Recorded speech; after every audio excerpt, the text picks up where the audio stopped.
to define our own European strategy and principles for engagement with China. So as China is becoming more important to member states, it is becoming more difficult to find consensus.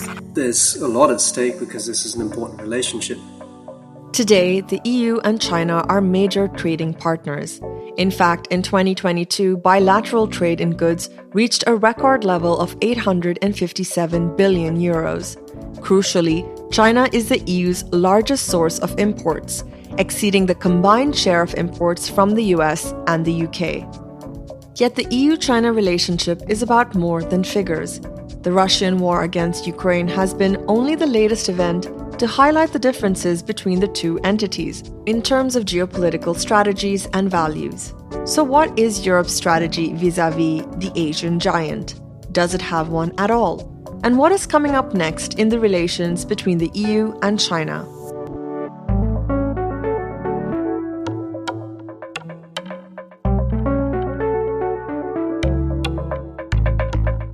Hi, my name is Gail Rego, and I'm your host for this episode of the Bold Europe podcast. In this episode, we'll discuss the relationship between the EU and China, how today this relationship appears to be shaped by national strategies adopted by EU member states, and whether it is possible to imagine a European approach to China. To uncover this complex topic, our guests today are Jacob Mardell and Janka Ertel. Jacob Mardell is a research analyst with 6 years of experience exploring China's global impact. Jacob is the author of the Heinrich-Böll-Stiftung EU study towards a common European China strategy, mapping EU member states' policy documents on China.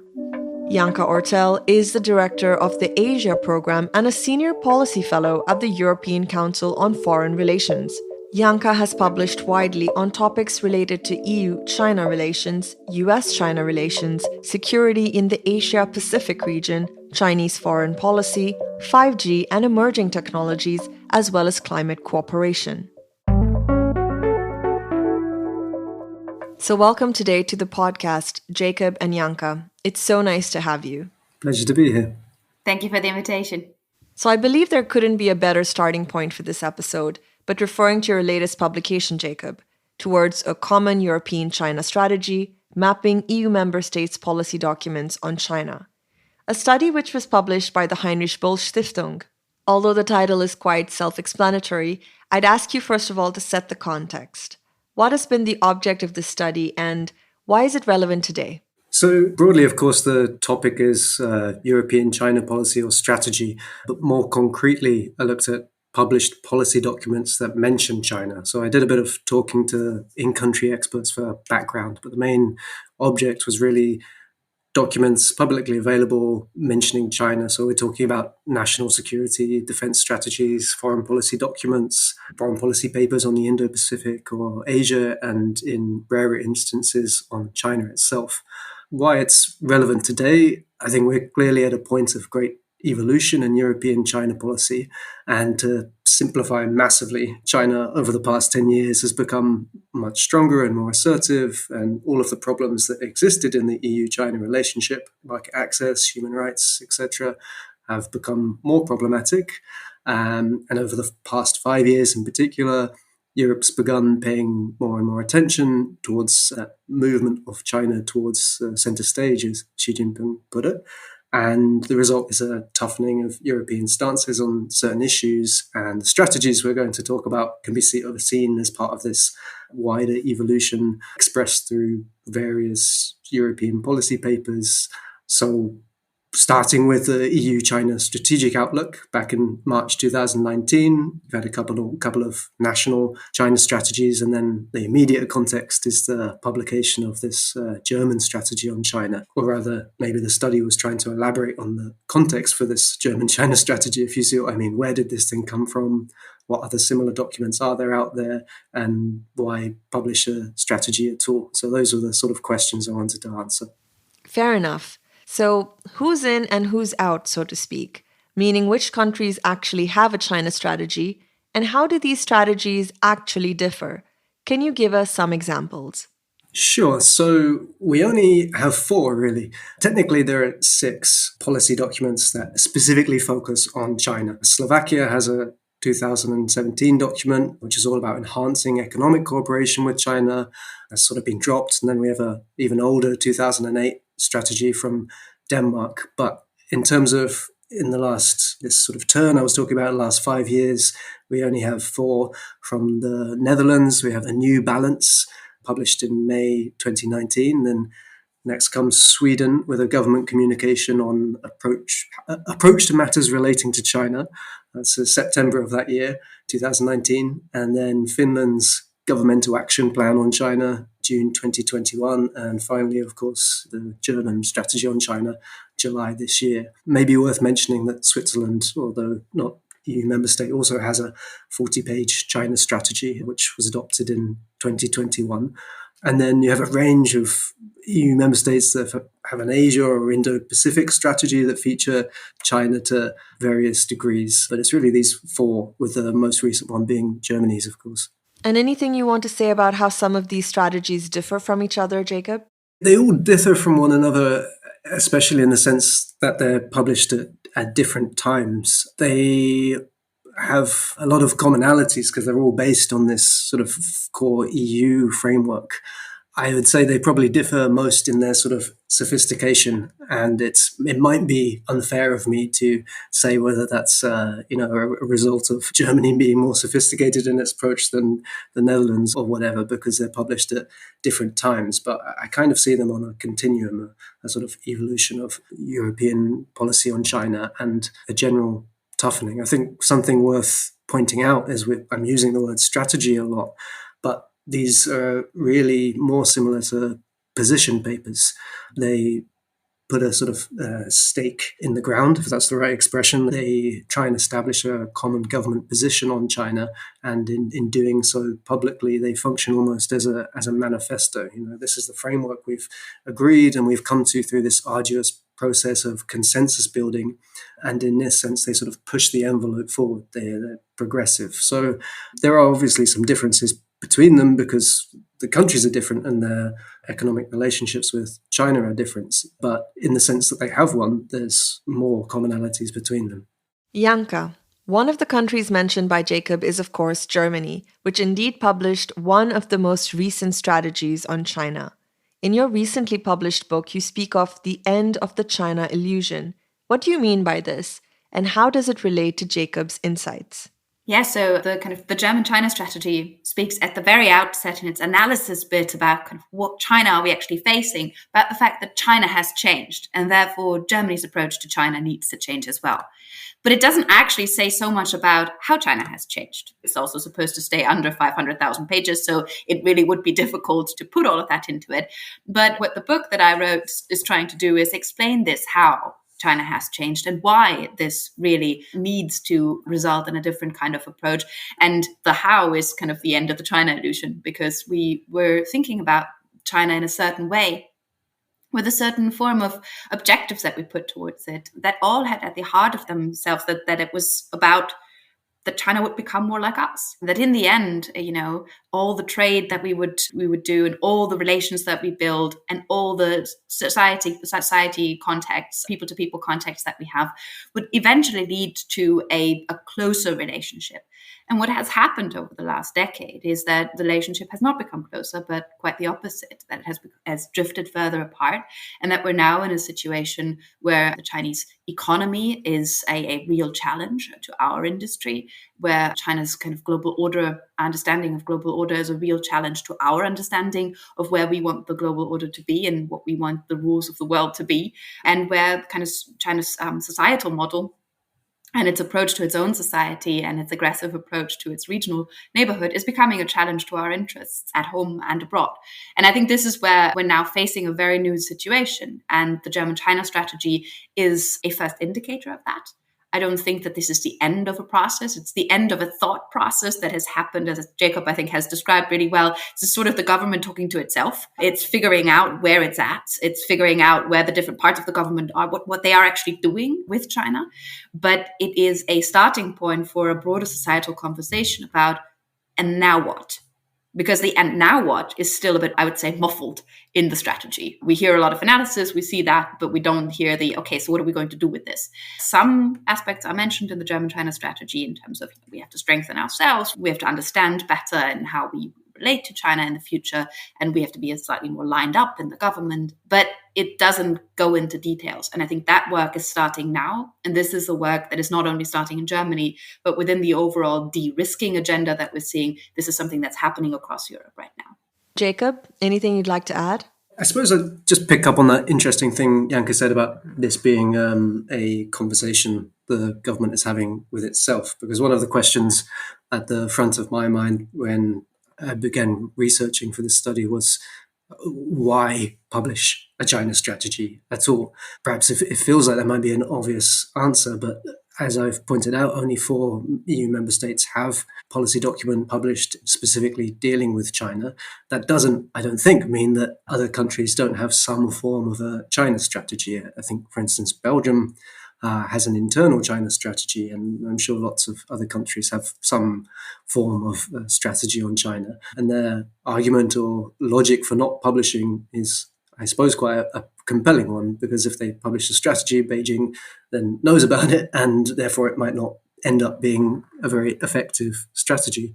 So that's why I also mentioned this being a position paper, and I like this idea Janka mentioned of the government having a conversation with itself. You can do several things by publishing this kind of document that you can't do with an internal strategy. I mean, from sort of increasing transparency and accountability in the policy-making process, but also the process of formulating a strategy itself being very useful. And I think we've seen that in Germany, that people writing the document learn more about the issues, solicit new opinions, and then you have this sort of painful consensus building. And then once that formulation process is through, the benefit of publishing is that you have something available as a terms of reference, conferring a sort of sense of legitimacy to a particular policy direction and providing a framework. So also the idea Janka mentioned of it being ongoing, I think is interesting. It's something to build on, but it sort of fixes in a particular direction just by existing. And it allows, if I may add, that you have an actual societal conversation about this, because China policy used to be in the realm of the kind of foreign policy specialists, and it used to be dealt with sort of behind the scenes and in kind of large gatherings with heads of state and government, but it wasn't necessarily something that would affect European citizens at a kind of citizen level.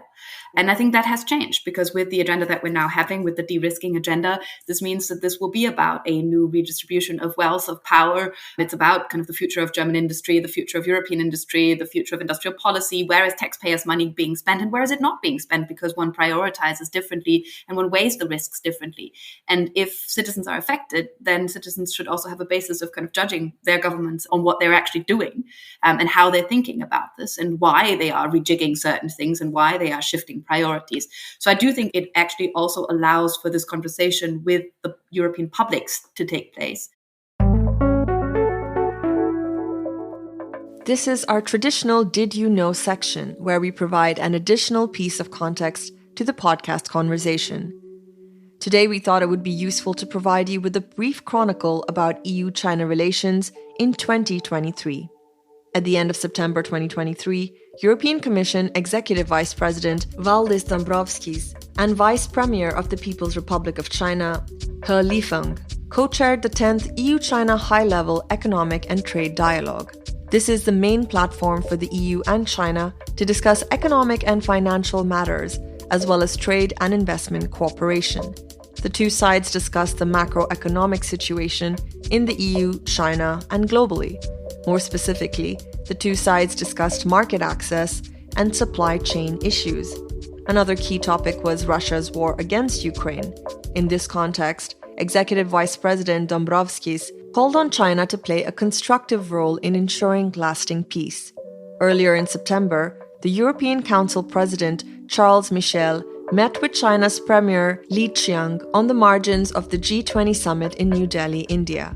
Charles Michel confirmed the shared interest to hold the EU-China summit by the end of the year. We refer to this upcoming EU-China summit in the next part of our chat with Janka and Jacob. Thanks a lot, Janka and Jacob, for these very analytical insights. I'd say that it is time to look a bit more at the scenarios and normative considerations. So I prepared a bunch of questions for you.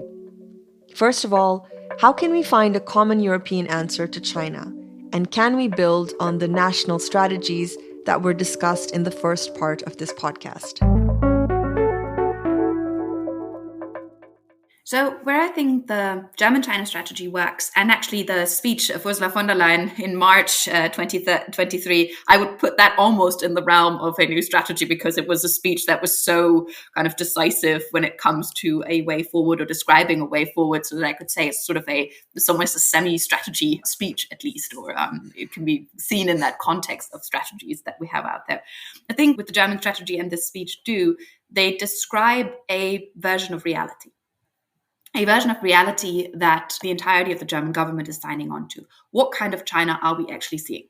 And that seems trivial, and it seems sort of self-evident that one would have a description of reality, but it really is a difference of whether you're saying we're on the way towards system competition or we're in system competition, whether you say China is a rival or China's on the way to becoming a rival. These are very different ways of framing the reality that we're seeing. And I think that is where a European conversation about what kind of reality are we seeing. So is it a reality where the partner, the competitor, rival are three pillars that are sort of equal in their weight in terms of the relationship? Or is it a relationship, as the German strategy poses, that says there are aspects of partnership and there are aspects of competition, but everything takes place sort of against the background of systemic rivalry, which shifts the weight quite significantly.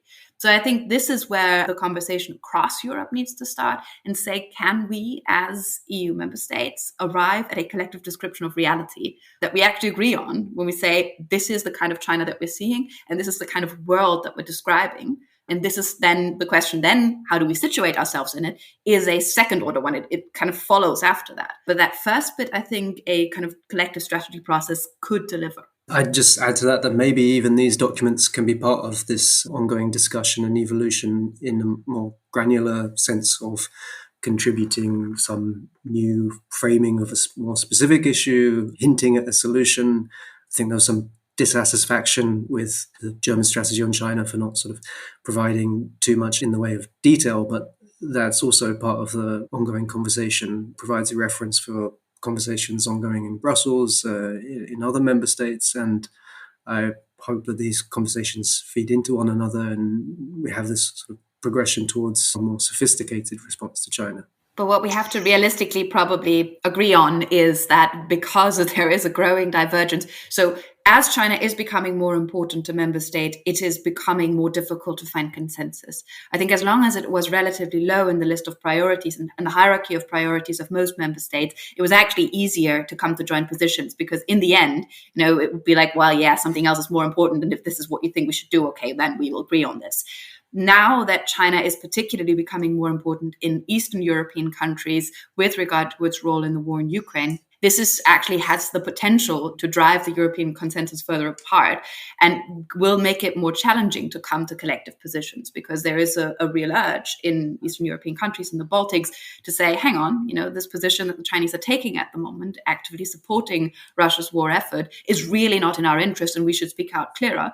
And the further you sort of are away from the border with Ukraine, the kind of more muted those voices become. And that will present a challenge in the future for formulation of policy positions vis-a-vis China. Just to add a bit of textual to support to what Janka said, you see this in variations across the policy documents on China, that in Eastern European states, transatlantic alignment and China-Russia axis and how they discuss that differs somewhat to other EU member states.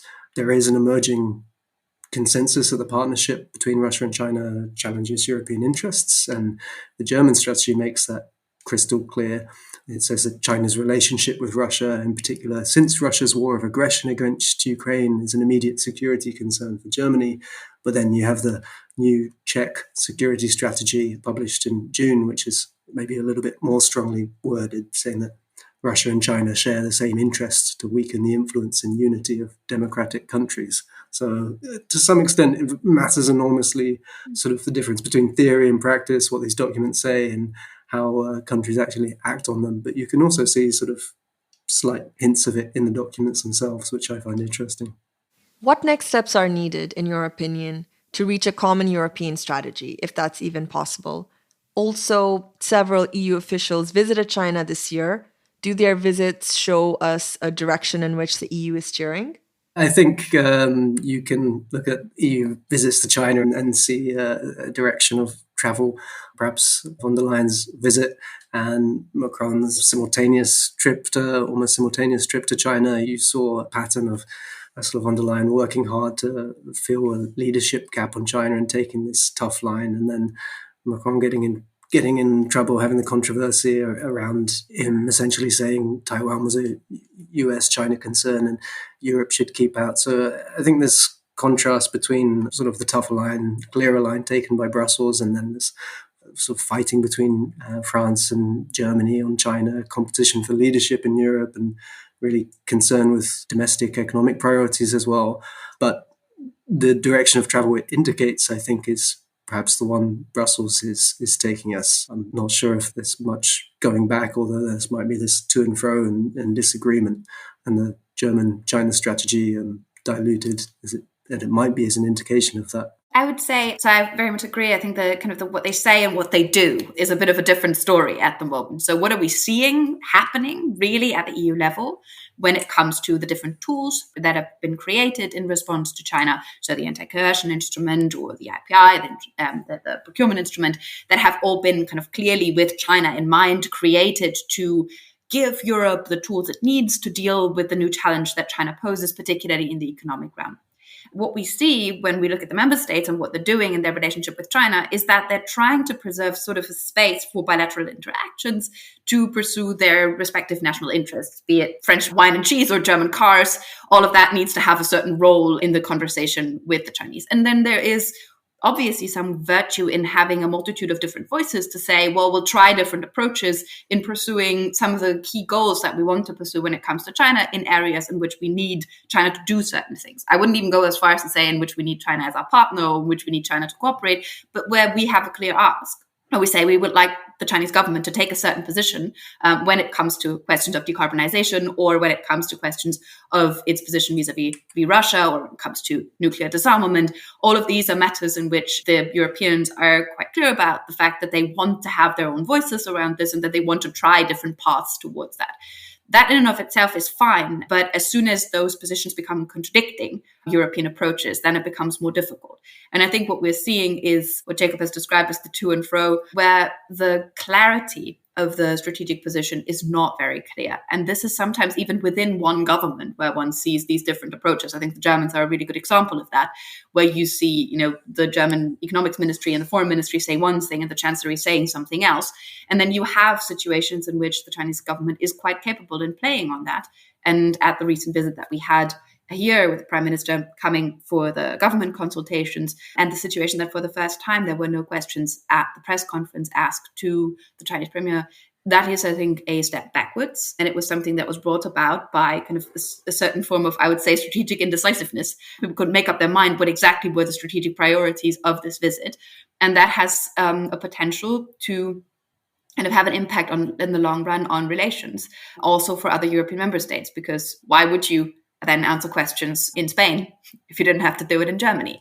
And I think we need to be quite mindful in the individual policies of each member state and very mindful of what leaders are saying at the moment, because this will have broader European repercussions. And on the Chinese side, kind of European policy is much more lined up than on the European side. I mean, there's a lot at stake because this is an important relationship, but in terms of what we can expect, maybe we should have fairly low expectations. We can probably expect something along similar lines to the last summit held last year. Ukraine will still be very important. There'll be words about how we count on China's support, maybe with an allusion to the fact that it's hurting the EU-China relationship. There'll be disappointment noted with Chinese sanctions. Maybe the EU readout will reiterate concerns on human rights, concerns about market access, and concerns about the Taiwan Strait. So probably maybe a case of damage control and just continuing dialogue rather than establishing more proactively some kind of agenda. But maybe I'm being pessimistic, and Janka will tell us what else to look forward to. Janka, are you more optimistic? Well, again, it's one of these summits where if it actually takes place, that's a good thing. Because we were in this zone now where these gatherings actually even physically happening, that's already a thing.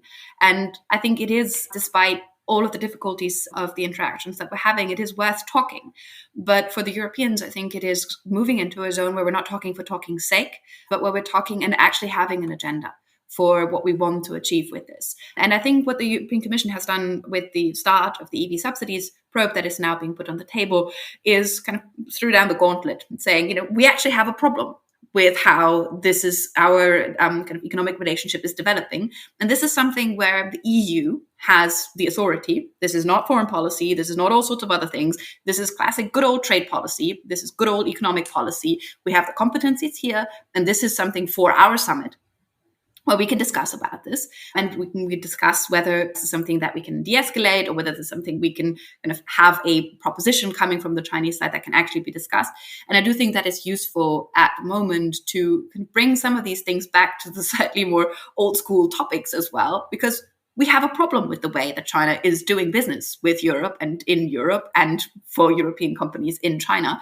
And there is enough to talk about. The question is whether we will actually get to that point in the conversation, whether we will actually get to a constructive conversation on these matters that actually are of concern to the Europeans, or whether this will all be sort of lost in the broader political turmoil of the relationship, in the broader concerns about US-China relations, about the broader concerns about Taiwan, broader concerns about where China is headed in general, and broader concerns about China's role in Ukraine. And what I would expect from the Commission here is to kind of continue on von der Leyen's relatively tough line of saying, we have interests, we have concerns. We don't like the fact that there's Chinese ammunition found in Ukraine. We don't like the fact, and just putting all of that out on the table and then having a kind of a frank conversation about this behind closed doors, which is still possible, hopefully. But that could be not necessarily being the outcome of this so impressive, but more of this is the way in which we also communicate with the Chinese leadership in a more self-confident form and in a slightly more direct and more constructive way from our perspective, where we say, well, this is actually what we are concerned about. Thank you so much, Janka and Jacob. I've learned a lot. I'm sure our listeners have too. Thanks very much for being here and taking us through it. And well, we hope everyone enjoys this podcast episode. Thank you. Thank you very much. And that brings us to the close of the 11th episode of the Bull Europe podcast, the podcast of the European Union office of the Heinrich-Böll-Stiftung in Brussels. Check out the study Towards a Common European-China Strategy, Mapping EU Member States' Policy Documents on China by Jacob Mardell, which is available at eu.boell.org or eu.boell.org. Until the next episode, goodbye.